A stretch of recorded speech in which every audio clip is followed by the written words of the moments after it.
We played well. We played well as a team. I thought defensively we really played well. Turned them over a lot. Forced tough shots. We played great. What's the credit, the improvements in defense? Are you guys just talking more, or what is I it? think I think honestly we understand the rotations a lot more better. Uh, I mean, Smart, the ball pressure with Smart, Avery, BT makes the big jobs a lot easier in pick and roll coverage. So I just think we're playing more as a team. Celtics win 104 to 100. That's right, I said Celtics win. Been a while since we've done that one. This is the Garden Report powered by lynda.com on CLNS Radio and Celtics Blog.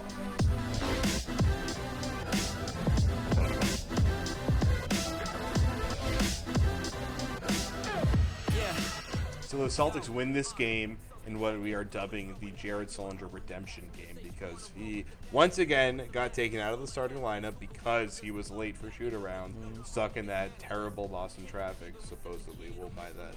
We'll buy his explanation. So we're gonna start off first by introducing a person that I've missed so dearly ever since he left us to go cover the Oklahoma City Thunder, Travis Singleton from Black Athletes. Now, welcome back to the show. Thank you for having me. It's been a long time, I still watch you all, still, representing the Garden Report.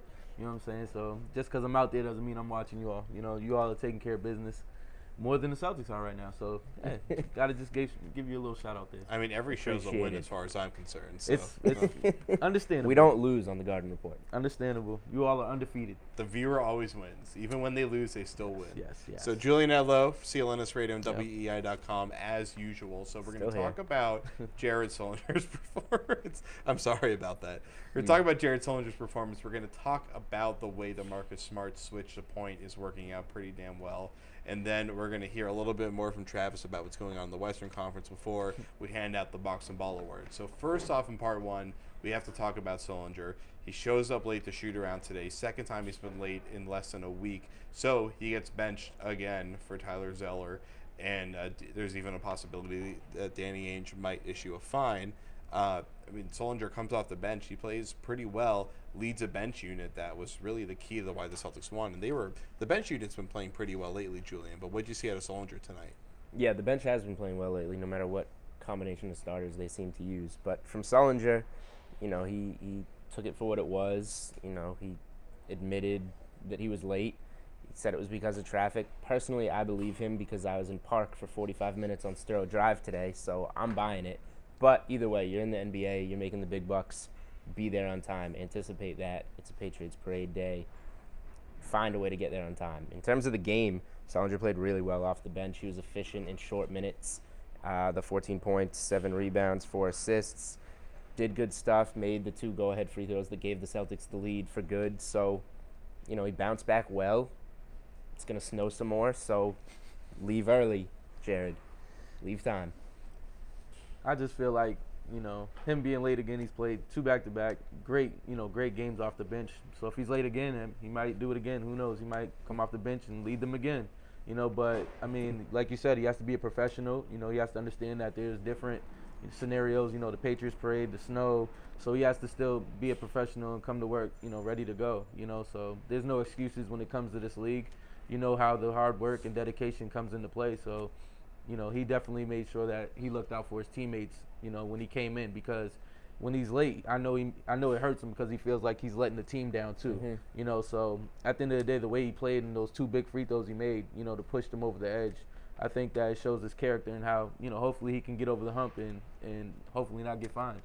Well, we know with Boston traffic, whenever there's snow, you expect at least a half hour extra, whatever definitely. you think your transportation time is going to be. With the way that we had that gridlock where it took me 2.5 hours to go home, which is about 5 miles from where I work yesterday. So we know that it's going to be really bad. Yeah. Although I guess Sullinger was in New York, so maybe he didn't get to see all that. But New York is pretty much the same thing. But Sullinger, there's been some questions about accountability to himself and to the team over the years, and I think this year we've all been a little bit disappointed in that we didn't see the kind of linear progression that we were seeing year to year. Maybe it's just because you left and you didn't really have the motivation anymore. I don't really know what it is. But with Sullinger, the on-court play isn't quite up to the standard that we're expecting Travis. So when there's off-the-court issues, and he's had his fair share of off-the-court issues. There was Definitely. a domestic assault issue going a little way back, which kind of disappeared, and it looked like it had a mutual resolution, but we don't really know what happened there. But this one is obviously of a different, less severe nature, but still, it's still very important. I think that he's he's grown over the years. Like for me talking to him, he's more mature now. But he still has some growing up to do. He's still 3 years in, I believe, in the league now. So it's like you're still trying to figure things out. But at the same time, you got to be able to come to work and be dedicated. Last year he looked a little more leaner. Now I see him in person this time, and I'm like, he probably gained a little bit. He looked a little sluggish, but his shot is still there. He's still aggressive on the boards. From my opinion, on the outside looking in, you guys see him all the time. But for me, seeing him now, I'm just like, there's certain things that I feel like he needs to do to get over that hump, because I feel like this is his team now, in a certain extent. Yes. You know what I'm saying? So, I mean, he has to set the example. You can't be late. Make sure you diet well. Make sure you get more lean, so you'll be able to handle these big guys on the block like a Al Jefferson or something like that, or a LaMarcus Aldridge. You need to slim down a little bit so he can, expand his game and show growth. And I think that it's coming. He just got to be able to apply himself.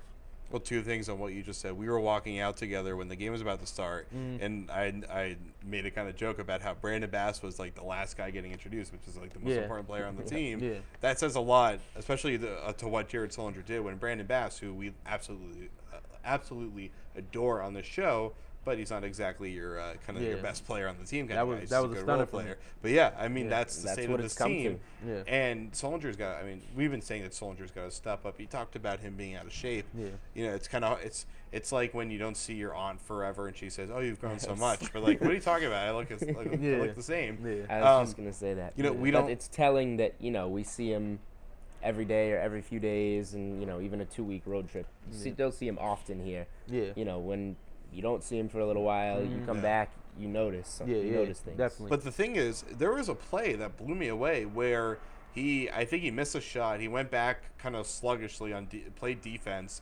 Team went on a fast break where he was kind of like the outlet guy on the break. He just watched as they fast broke. He never even crossed the half-court line. Like, that's like the barometer for hustles. Do you at least cross the half-court line?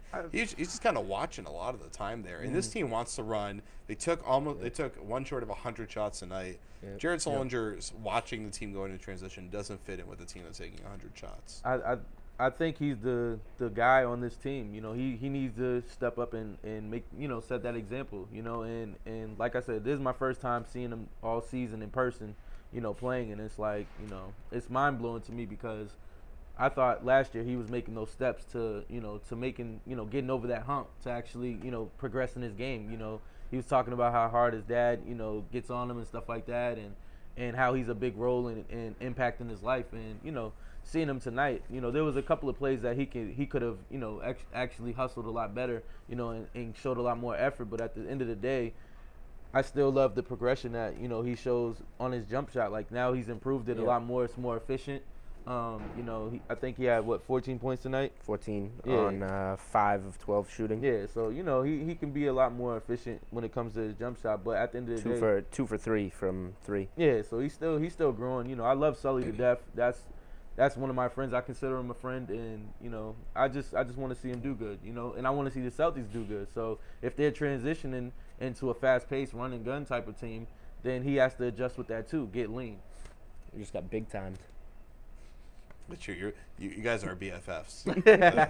That's my guy right there, Sully. He probably has the tattoos as Travis right here. A little hard on it. All right, we're going to come back for part 2. We'll talk Marcus Smart some more.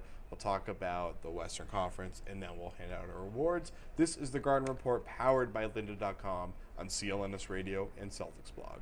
I think I said that a few games ago. We're learning how to win at the end of close games. It takes a while.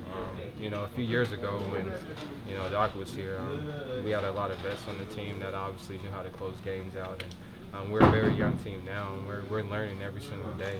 And we're trusting in Brad's plays and we're trusting in each other, and that's big for us, being a young team, depending on one another, because anyone can make a big shot for us. We just all have to have that. I mean, he's confident. That's one thing I tell everyone.